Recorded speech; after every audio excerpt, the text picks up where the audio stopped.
சர்வம் டிவி நேயர்கள் அனைவருக்கும் திருவண்ணாமலை ஆனந்தாழ்வாரின் இனிய வணக்கம். சார், கோடீஸ்வர யோகம்.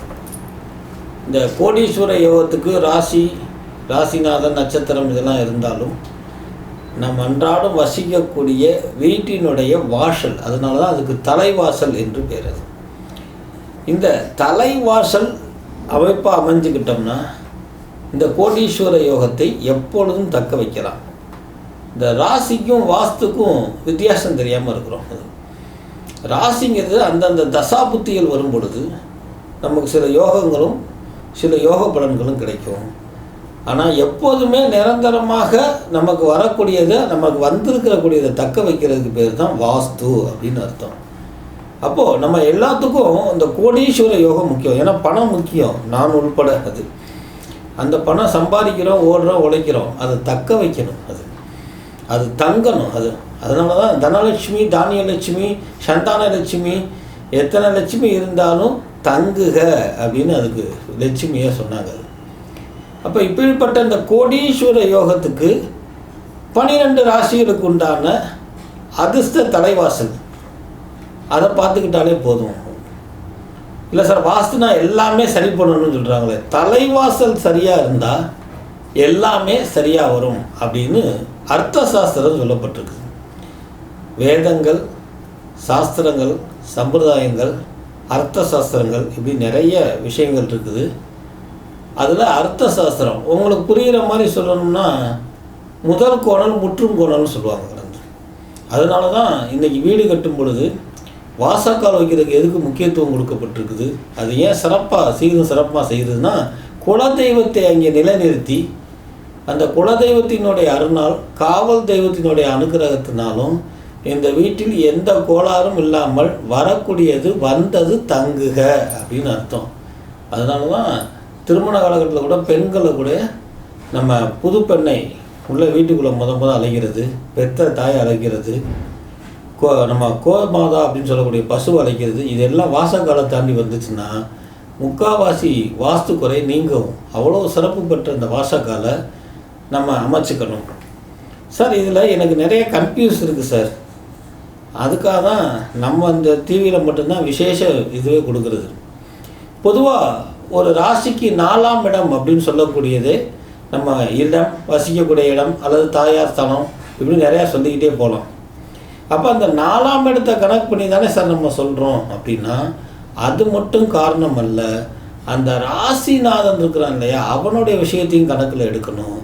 அது மட்டும் காரணம் இல்லை, சில பிரச்சனைகள் மூலமாக எடுக்கப்பட்டக்கூடிய அபூர்வ விஷயம்தான் இந்த வீட்டு தலைவாசல் கோடீஸ்வர யோகம் தங்குவதற்கு. இப்பேற்பட்ட சிறப்பில் லக்னாதிபதி ராசிக்கு பார்க்குறதா, ஏன் சார் லக்கணத்துக்கு மட்டும் பார்க்குறோம், நட்சத்திரத்துக்கு பார்க்குறையா, இப்படி நிறைய கேள்விகள்லாம் இருக்கும். முன்னோர்கள் சூட்சமாக சில விஷயங்கள் வச்சாங்க. ஒரு ராசியில் நட்சத்திரங்கள்னு வச்சான். ஒரு உதாரணமாக மிதன ராசின்னு எடுத்துக்கிட்டோம்னா மிருகசீரிஷம் இருக்கும், திருவாதிரை இருக்கும், புனர்பூசம் இருக்கும் இல்லையா. 4 பாதங்கள் 3 நட்சத்திரங்கள். இது ஒவ்வொருக்கும் ஒவ்வொரு அதிபதி இருந்தாலும் இது எல்லாம் ஒரு கட்டத்துக்குள் அடக்கம். மனிதா வாழ்க்கை கட்டத்துக்குள் இருந்தால், வட்டத்துக்குள் இருந்தால் சிறப்பு பெறுவாய் அப்படின்னு அர்த்தம். இதுதான் இந்த ராசி சக்கரத்தினுடைய சூட்சம். அதனால் ராசிக்கு பார்த்து வாசல்படி வச்சுக்கிட்டாலே நட்சத்திரங்களும் அதில் உள்ளடக்கும். சரி, இது எனக்கு அவ்வளோ திருப்தியாக இல்லை சார், இன்னும் கொஞ்சம் விளக்கமாக சொல்லுங்கள் அப்படின்னா, ஒரு வீட்டில் 4 பேர் இருக்கிறோம், கணவன் மனைவி 2 பிள்ளைகள். அப்போ 4 பேர்த்துக்கு 4 திசையா அப்படின்னு எடுக்கிற ஒரு கேள்வி எழுவும் நமக்குள்ள. இது அற்புதமான கேள்வி. இதற்கு விளக்கம் என்ன அப்படின்னு கேட்டிங்கன்னா, குடும்பத் தலைவருக்கே முக்கியத்துவம் கொடுக்கப்பட்டிருக்குது. ஒரு வீட்டில் பார்த்தீங்கன்னா சரோஜா இல்லம், சாந்தி இல்லம், லட்சுமி இல்லம்னு போடுவாங்க. மனைவி பேர்லேயோ, மக பேர்லேயோ, அப்பா பேர்லேயோ. ஏன் இல்லைன்னு போடுறாங்கன்னா, இல்லைன்னே சொல்லக்கூடாதான், அந்த வீட்டில் லட்சுமி தங்குமா, அதனால் அந்த மனைவி பேரை போடுவாங்க. ஆனால் அந்த வீட்டினுடைய வாஸ்து குடும்பத் தலைவருக்கே அமைப்பாங்க. அப்போ குடும்பத் தலைவருக்கு அமைச்சாலே குடும்பத் தலைவர் அண்டி தானே மனைவி அண்டி தானே குழந்தைகள், அப்படி தான் நம்ம முன்னோர்கள் வச்சாங்க. அதனால் குழப்பிக்கொள்ள வேண்டியதில்லை, குடும்பத் தலைவருக்கே வாஸ்து பார்க்கப்படும். பையன் இருக்கிறான் சார், பையன் கல்யாணம் ஆகி அவன் தனி கொடுத்துடும் போகும் பொழுது அவனுடைய ஜாதகம் பார்க்கப்படும். மொத்தத்தில் குடும்பத் தலைவருக்குள்ளது அனைத்தும் அடங்கும். சார், அது வேறு நட்சத்திரமாக இருந்தால் அப்படின்னா அதுக்கு தான் லக்னம்னு ஒன்று வச்சாங்க கடந்து. அந்த லக்கணத்துக்குள் இது எல்லாம் அடக்கப்பட்டதுங்கிறதுனால தான் 12 கட்டங்கள் அப்படின்னு அமைக்கப்பட்டது.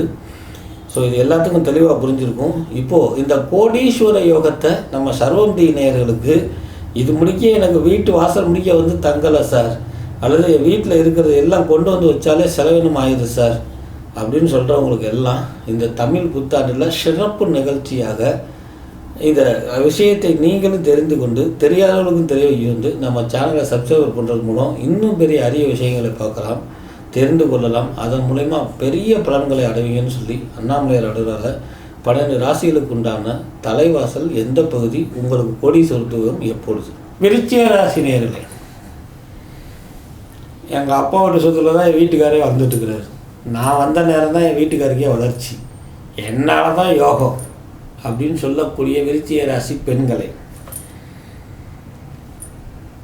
ஆண்கள் சார் நான் எல்லாம் வாங்கிட்டேன் சார், சின்ன சின்ன செலவுகளும் இடர்பாடுகளும் வந்து கொண்டே இருக்குது சார், வீடை ஆல்டர்னேட் பண்ணிக்கிட்டே இருக்க வேண்டியதாக இருக்குது சார், பார்த்து வீங்கினது இருக்குது செலவினமாகவே இருக்குது சார் அப்படின்னு.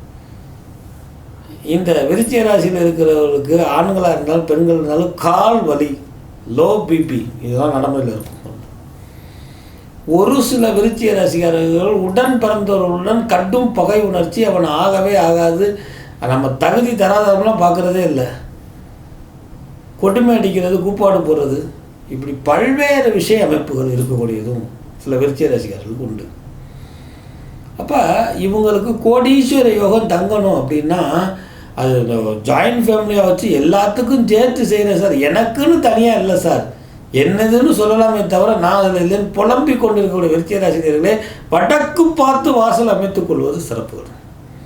வடக்கு பார்த்து வாசல்களை வச்சா கோடீஸ்வர யோகம், பொருளாதார அபிவிருத்தி, பிறருடைய ஏற்றையும் பேச்சு நீங்கள் பண்ண வேண்டியதில்லை, அவங்க திட்டுறாங்களே நீங்கள் பண்ண வேண்டிய அவசியம் கிடைக்காது. கால் வலி, ப்ரெஷர், பிபி இதெல்லாம் குறையக்கூடிய அமைப்பு, அல்சர் சம்மந்தப்பட்டது, ஆசன வாயுவில் டிஃபிகல்ட்டு இதெல்லாம் விருச்சிக ராசிக்காரர்களுக்கு இருந்து கொண்டிருக்கும். இதெல்லாம் நிவர்த்தி பெறக்கூடிய அமைப்பு, உடன் பிறந்தவர்களுடன் விட்டு கொடுத்து கூட அவரை சரணாகதி அடையக்கூடிய அமைப்பு. அது மட்டும் அல்லாமல் எனது தான் நமது அப்படிங்கிறது என்னது எனக்குன்னு உள்ளது கடவுள் கொடுத்ததுன்னு சொல்லக்கூடிய அமைப்பு வரணும்னா வடக்கு பார்த்த வாசல் பார்த்து அமைச்சு. அப்போது இந்த வடக்கு பார்த்த வாசல் அமைகிறதுக்கு என்ன சார் செய்யணும்? திருச்சிக்கு அருகில் இருக்கக்கூடிய வயலூர் முருகப்பெருமான வியாழக்கிழமை வேலையில் சேவிச்சுட்டு வருது, அரளிப்பூ சாத்துறது, அல்லது அந்த முருகனுக்கு தாமரை பூ சாத்திட்டு வருது, தாமரை மலை கொடுத்துட்டு வந்தால் விருச்சிக ராசிகளுக்கு கால் வலியும் குறையும், ப்ரெஷரும் குறையும், கோடீஸ்வர யோகம் தங்கும். கூடுதலாக ஒவ்வொரு செவ்வாய்க்கிழமை வேலையும் 3 வேலையும் ஏகாதசி மாதிரி டிஃபனே எடுத்துக்கணும். இந்த மாதிரி ஒரு வருஷத்துக்கு இருந்தால் உங்களுக்கு வடக்கு பார்த்த வாசல் இல்லைன்னா வடக்கு பார்த்த வாசல் அமையும், அல்லது வடக்கு பார்த்த வீடு வாசல் வாங்கக்கூடிய அமைப்பு உண்டு, அல்லது வாங்கின வீடு அல்லது இருக்கிற வீட்டில் செலவினங்களை குறைக்கக்கூடிய அமைப்பு. இப்படி எண்ணற்ற நற்பலன்களும் கோடீஸ்வர யோகம் தங்கி பொருளாதாரமும் ஆனந்தமும் பெறும்.